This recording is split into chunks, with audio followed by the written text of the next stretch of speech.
More on the Iranian situation. It would appear that the United States cannot currently afford a war with Iran. Surprise, surprise. We are not in an economic situation that is strong enough to afford such an event. And as I said before, we just need to mind our own damn business.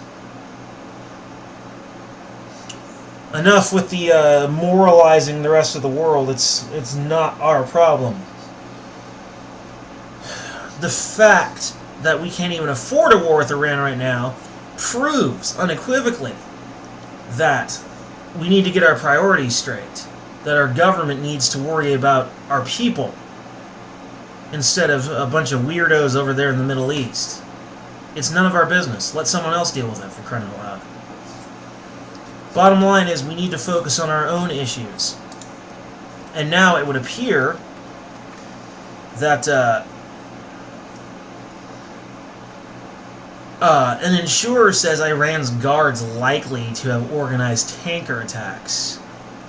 The IRGC are highly likely to have facilitated attacks last Sunday on 4 tankers, including 2 Saudi ships, off of Fujairah in the United Arab Emirates, according to a Norwegian insurer's report, which was later seen by Reuters. Anyway, the UAE, Saudi Arabia, and Norway are investigating the attacks, which also hit a UAE and a Norwegian-flagged vessel. This will most likely be in direct response to what we have been doing to the Iranians, to U.S.-Iranian tensions, on our decision to try and cut Tehran's oil exports to zero and beef up our military presence in the Gulf in response to what it called Iranian threats. But I've never seen any sources for any credible threats by Iran. So who has been saying that Iran's been making threats? I've neither heard nor seen of any such thing.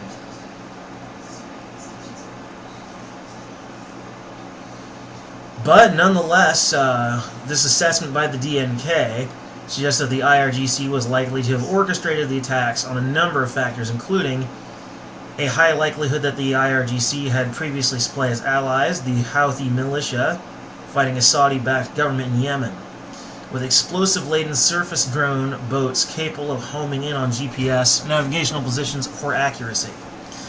The similarity of shrapnel found on the Norwegian tanker to shrapnel from drone boats used off Yemen by Houthis, even though the craft previously used by the Houthis were surface boats rather than the underwater drones likely to have been deployed in Fujairah. The fact that Iran, and particularly the IRGC, had recently threatened to use military force, and that against a military stronger foe, they were highly likely to choose asymmetric measures with plausible deniability.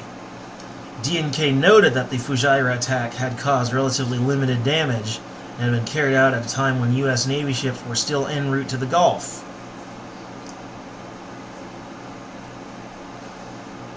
Now, both the Saudi-flagged crude oil tanker Amjad and the UAE-flagged bunker vessel A. Michael sustained damage in the area of their engine rooms, while the Saudi tanker Al Marzouka was damaged in the aft section, and the Norwegian tanker Andrea Victory suffered extensive damage to the stern. According to the DNK report, the attacks had been carried out between 6 and 10 nautical miles off Fujairah, which lies close to the Strait of Hormuz. I probably butchered every last name of every one of those regions. So Iran has apparently in the past threatened to block all exports through the Strait of Hormuz, through which an estimated fifth of the world's oil passes. Further on the DNK report, it was highly likely that the attacks had been intended to send a message to the United States and its allies that Iran did not need to block the strait to disrupt freedom of navigation in the region.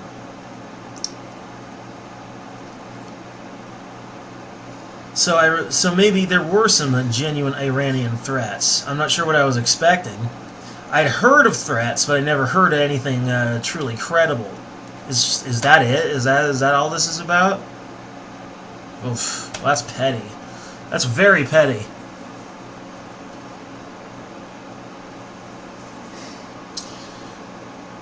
Nonetheless, it would seem that it's largely a fiscal thing. That the conflict between the U.S. and Iran is largely a matter of economics and money.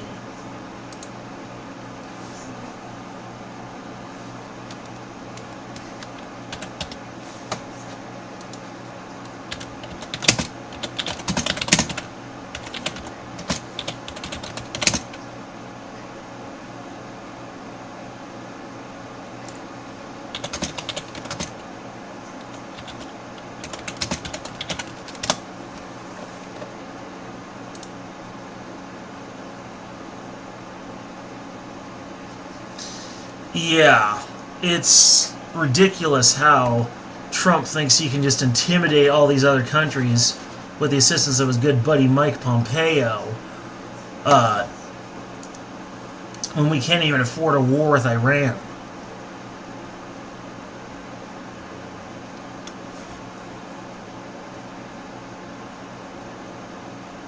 Why would we engage in intimidation if we couldn't back it up? It would seem that, at least according to the article I'm looking at right now, that Washington is too arrogant, and they seem to revel in the illusion that American power is omnipotent. In fact, the greater Middle East has taught enough lessons to the U.S. after the Cold War. The wars in Afghanistan and Iraq consumed the national power of the U.S. without leaving a legacy worth cherishing. Afghanistan and Iraq have become two big burdens to the United States. We need to stop. It is costing us too much. It is high time that this country just mind its own damn business. Maybe the Iranian Guard wouldn't be attacking tankers if we would just stay the hell out of there and stick to our own for a little while, huh? Why do we got to be messing around with the wars in other countries anyway? How is it any of our business? We're just making shit worse. Not for them, but also for ourselves. Quite plainly.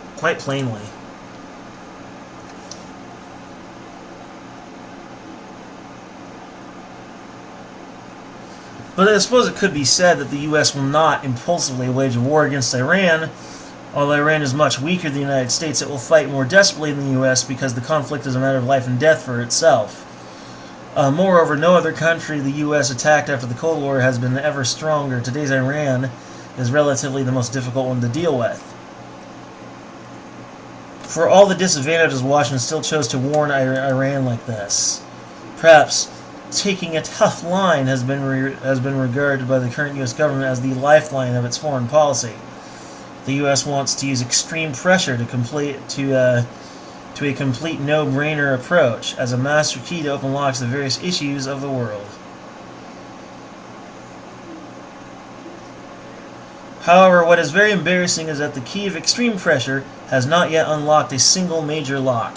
From North Korea to Venezuela and Iran, the situations are all in a mess. In the past week, the trade agreement between China and the United States, which had been expected to be concluded, was suddenly hit by the extreme pressure from the U.S. The China-U.S. conflict returned to the climax of confrontation.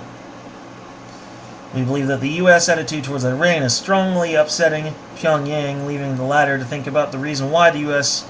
constantly waves its military fists to Iran and now even plans to send 120,000 troops to the Middle East. Does this equate to undisguised bullying of a country with no nuclear weapons?